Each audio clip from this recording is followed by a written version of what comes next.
Yes, I'd like to make a motion on item C2. I want to acknowledge we had an enormous amount of testimony today, and very moving, very well stated, very eloquent testimony. And I understand the concerns and the passions of the people that testified. I think a lot of the people who are have been on the mountain, who've been standing by the side of the road, who've been at the encampment, are wonderful people, very good people. I'm very concerned, though, that I hear a number of people testify that they are prepared to place boulders in the road again. I heard a number of people testify that they're prepared to block the road again. And as we've said here before, we actually did take an oath to uphold the laws.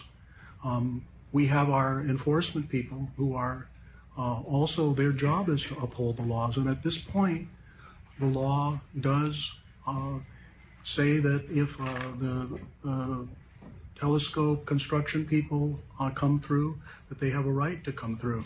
The only people who can change that right now is the only people are a court, and we are required to uphold that.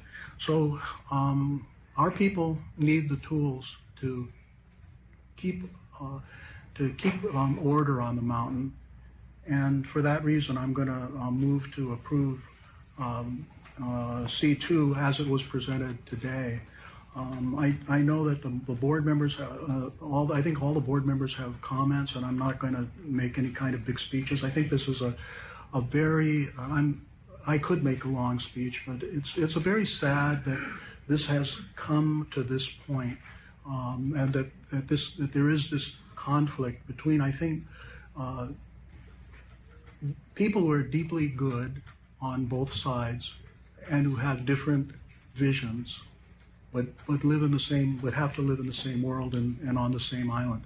I'm also going to find that based on what we've been presented, that there is an imminent peril to public health, safety, and natural resources that justifies the granting of this emergency rule. And the final comment I'd like to make is that there have been requests and there have been statements that for cultural reasons people may want to go up and stay on the mountain for times outside of the hours, and that this will be possible. There is a provision in the rules for special permits that can be granted by the chair that would deviate from the normal requirements of the rules, including this emergency rule. So this is still a conversation and a dialogue that we can continue to have. I second the motion. Discussion? Madam Chair.